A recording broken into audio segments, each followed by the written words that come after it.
Hello again, everyone. Edwin Learnard back once again. In this YouTube astrological segment, I'm going to be talking about dealing and coping with negative astrological transits. And I think the first rule of thumb for this perhaps is just it's the premeditation and planning for them.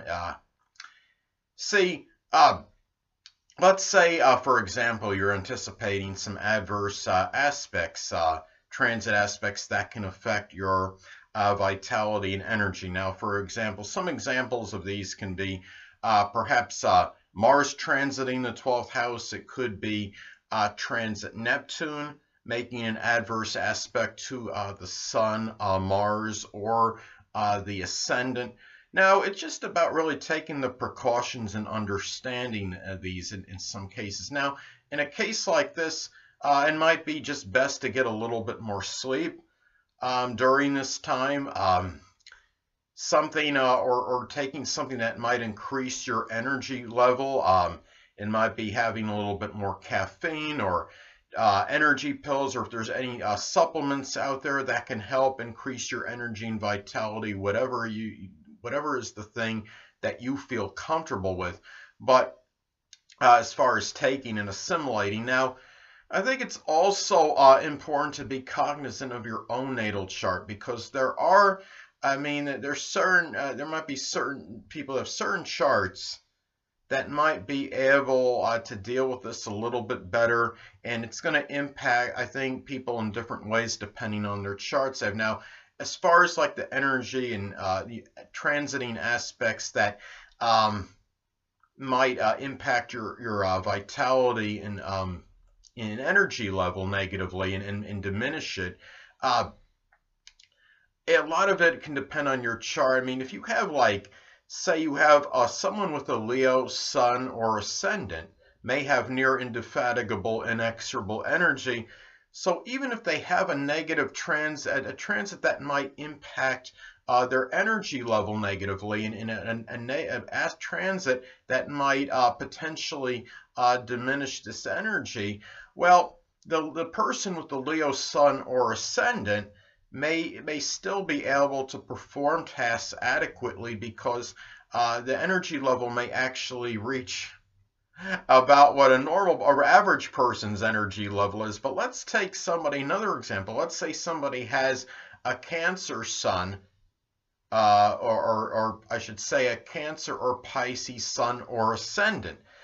Now, they may have a little bit more difficult time dealing with a transit like that, because their vitality and a general constitution and the vitality and energy level often with people that have a Cancer or Pisces sun or ascendant can be low anyway. Now, granted, now if somebody has a Cancer sun and a Taurus ascendant, you have to factor that into the equation, because Taurus rising can have a lot of latent energy and a lot of endurance. So you got to look at the whole chart, but I'm just making a general statement. This is something too, and again, somebody, especially especially as the ascendant goes, a Cancer or Pisces ascendant, especially, is not really notorious for having an abundance or surfeit of energy. Now, let's take an example of a transit to a house. Let's say, I'm currently dealing with this right now. Let's say somebody has transit Saturn in their 8th house in their natal chart. Now, in a lot of cases, may diminish libido and maybe even moral, emotional, and monetary support. And a thing about this is, if something, diminished libido, of course, you have ways where you can counter this. Sexual enhancement pills, stimulants, something that might maybe increase that libido. It's understanding if and again, being cognizant of these transits coming, and really planning and premeditating as far as that goes, as far as them actually happening. Being prepared for them always can be a plus. And another thing too, and again, going back to that transit Saturn in the 8th house example, it could be to another way. I mean, again, going back to the perhaps diminished moral, emotional, and monetary support. At the same time, remember that even transits that you feel might be negative may have some positive in them as well. It could simply be Saturn calling you to be more self-reliant and self-sufficient. If you're having limitations in getting that moral and emotional, or especially the monetary support, it might be a calling for you to be more self-sufficient, self-reliant, do more things for yourself, and be less dependent on others. I have Venus in my chart squaring my ascendant, and when you have Venus making an adverse aspect to your ascendant natally, it could be an indicator of someone that might be a little bit too dependent on other people to accomplish things in their lives. Now, anyway, another thing is, let's take, I think too, you have to remember that when you experience adverse transits, you may have some positive ones that might help modify this as well. And let's say, for example, let's say somebody has transit Saturn making an adverse aspect to their natal Mercury. Now, this could be a period where this person might be rather pessimistic, disconsolate, and have a tendency to see mainly the negative aspects or elements in things. However, now let's say at the same time, if you have transit Jupiter making a conjunction to your ascendant, your moon, or your sun, you may deal with this a little bit better because you'll be in a little bit more ebullient state. Say, for example, if somebody has Jupiter, transit Jupiter making a conjunction to their natal moon. This might give very ebullient, expansive, and very positive emotions and feelings. And remember, again, this could be, Jupiter can have a tendency to expand and enlarge as well. Again, as I've talked about in previous videos, that Jupiter can be paradoxical despite being very, very strongly benign and benevolent. And it could also have a tendency to enlarge and expand. Now, let's say if somebody has the transit Jupiter making a conjunction to their natal moon in Gemini.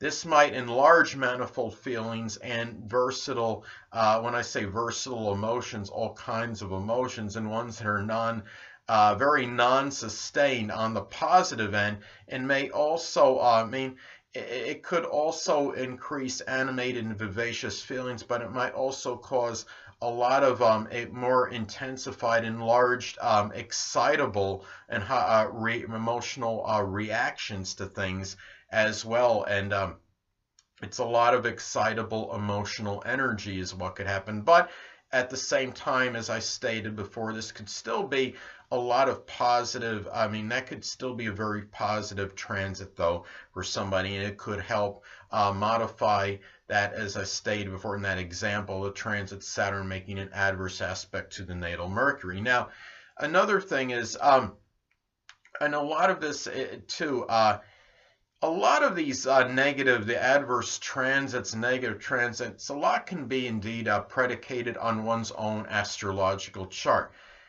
Now, let's say that a person has a very more what I would call more positive chart, might have the ability to deal with negative transits a little bit better than somebody that has a more subjective and negative chart.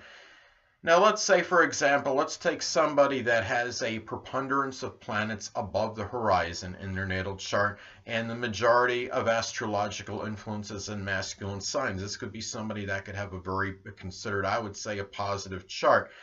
Now, they might be able to cope and deal with adversity better in general. So when they have negative transits hit, they could perhaps deal with that a little bit better. And also, let's take somebody now that has a more introspective, I should say, introverted natal chart, and let's say that you take somebody that has the majority or preponderance of planets below the horizon in their natal chart in houses 1 through 6, and they also have majority of their planets and astrological influences in feminine signs. If they have both those instances, then they're going to they are probably going to handle negative transits a little bit worse because they are, a person that has a more negative chart may see things more negatively more often than positively, and they could be in a very kind of gloom and doom kind of state when they have a negative transit aspect hit. And another thing too to look at, another way I would look at this as well. Hold on a moment, people.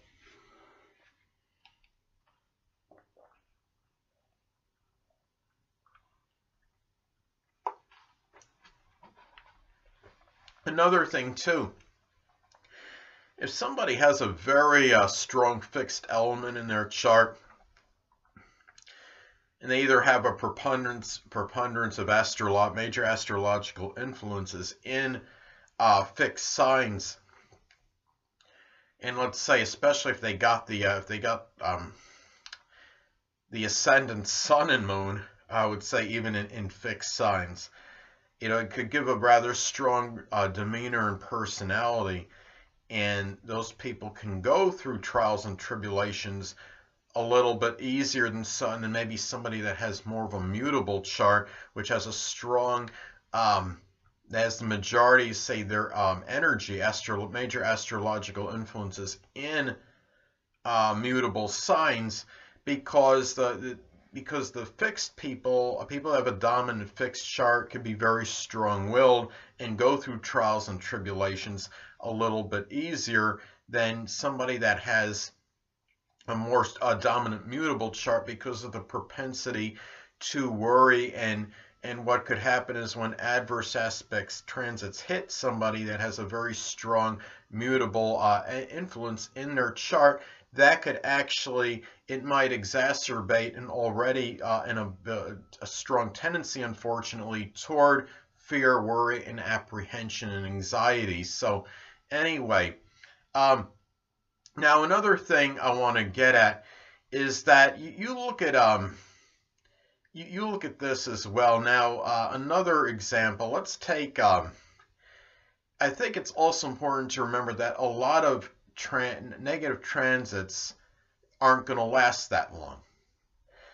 If you got transits, now it's one thing if you have generational planets making transits, but if you have like the personal planets, especially say especially the moon. The moon is very quick, of course. You have Moon, Mercury, Venus, the Sun, even Mars. Mars a little bit longer on average, but still, a lot of them are not going to last for a really protracted period. If you have, say, a negative, let's say, transit Mercury making an adverse aspect to a point in your chart, it's not going to last generally that long. Let's say somebody has transit Mercury in Pisces, making an opposition to their natal Mercury in Virgo. Now, that transit may only last a few days. And it may just be during that short period that the person that has the Virgo Mercury may be trying to sort out confusing, cryptic, ambiguous statements from others, but that may just be about it, and it might not be, every single time they speak with somebody, it's not necessarily going to be confounding statements they're going to have to figure out. It may not be very much and very often. So I think what's important is a lot of these transits, just remember that they're not going to be very sustained in many instances. And also too, that like as an example, understanding some adverse transits are not going to be overly devastating or traumatic. In my case, I have what I consider not the best transit going on right now. I currently have transit Saturn in my 8th house, making an opposition to my Sun in Cancer in the 2nd house. Now, again, this might suggest that I may be going through very limited moral, emotional, monetary support, and which might be causing some despondency and making me feel somewhat melancholy. Making the fact that, and that's as far as the Saturn, transit Saturn in the 8th goes, but the fact it's opposed, making an opposition to the Sun in Cancer in the 2nd house, it could indicate that I might be having to go through some limitations and cutbacks on home related monetary matters, those things that I want, the basic ones connected with the sun that are associated with home life, those are things that I might have to be cutting back on because of it. But again, that's nothing, I don't think, overly devastating or traumatic, but it still can be a little bit trying. And understanding, that free will is also significant to remember when you're dealing with adverse transit. As I say in my videos all the time, that the stars may impel but do not compel. And I mean, somebody could be, the thing about it is, let's say for example that somebody is going through a very bad Mars transit. Let's say they're having transit Saturn making an adverse aspect to their natal Mars. Now this could be a person that might feel somewhat inhibited or having difficulty taking action. But the thing is, you have to really understand that you have a free will in order to make a conscious choice in taking. I mean, transit Saturn, even conjunct natal Mars, could really be, I think, inhibiting in some cases in taking some kind of action. And I mean, even in that, you have to understand that you could still, I mean, if you still have that will in you to actually do that, if need be. So I think that is important to remember as well. Now, the thing about it is, you might have less, vivacious energy and enthusiastic energy in doing it. But in that example, you might, again, if you go back to the, let's say, the transit Saturn making the adverse aspect to your natal Mars, you might have less exuberance and enthusiasm in taking an action, but you could still find a way to get at least somewhat excited about it if that time were to come. And I think also, too, even adverse transits may have some good elements to them. Let's take somebody that has transit. A lot of people will dread something like, say, transit Saturn in one's 12th house. Now, this could be a rather reclusive period where you may not really want to be, bothered with people too much. I mean, I have Saturn in the 12th house in my natal chart. But the thing about it is, there are some good elements and aspects to it. I mean, when you have transit Saturn in the 12th house, this could be a good time for doing laborious work in solitude and seclusion.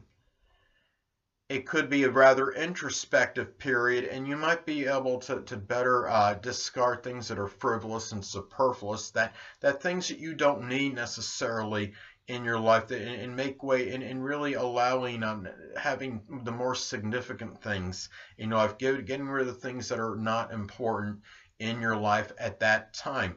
Now, another thing is that let's take another example. Let's take a transit that as far as a transit that makes to a point in your natal chart. Now, and an aspect as well. Let's take let's say transit Neptune is making an adverse aspect to your natal Venus as an example. Now, this may manifest in dealing with a lot of duplicity and deception in matters of the heart, in love and romance, and it might be difficult at that particular time maybe to decipher the character composition in others and be able to detect subterfuge and superficiality in them, and maybe you might be more susceptible to con games and people really not being, and people that are very dishonest monetarily, or pretending they're in a less privileged situation, or they're in a lower stature in life just to get some free money from you,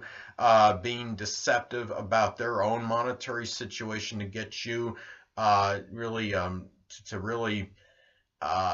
hate to use the word sucker, but that's basically what it could amount to get you to basically give them money that they're really that they're not entitled to, but they might pretend that they're in some impoverished situation or lower stature in life in order to give you the incentive to give them the money and manipulate you. That's basically what I'm saying.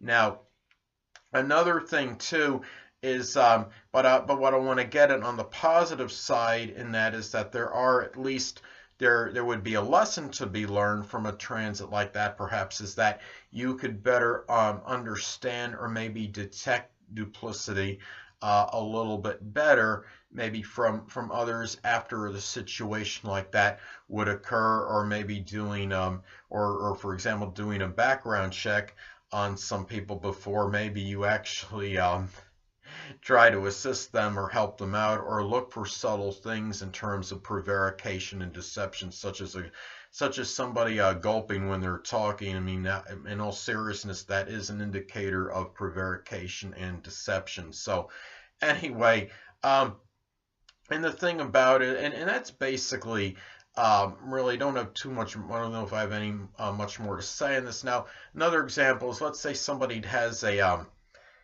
an adverse Mars transit hitting, and again, going back to being prepared for these negative transits. I mean, a good idea in that instance could be finding something where your anger can be unleashed or could be channeled in a constructive manner, such as hitting a punching bag or getting involved in a combative sport like karate or boxing, or even working out vigorously, such as weightlifting could be something to consider. So a lot of it is just about how you deal with these transits. So anyway, people, that'll conclude this YouTube astrological segment for my take on dealing and coping with negative transits. And stay tuned next time, where I'm going to be giving you my Gemini January 2019 horoscope forecast. Two things I want to get with you on before I head out. Firstly, the stars may impel but do not compel. And secondly, never isolate any single astrological element, aspect, planetary placement, position, configuration, influence, or what have you, and make an analysis of a person, astrologically speaking, based on this alone, because astrologically speaking, the person is the sum of all their components in their natal chart, and not just one. Until next time, people, stay well.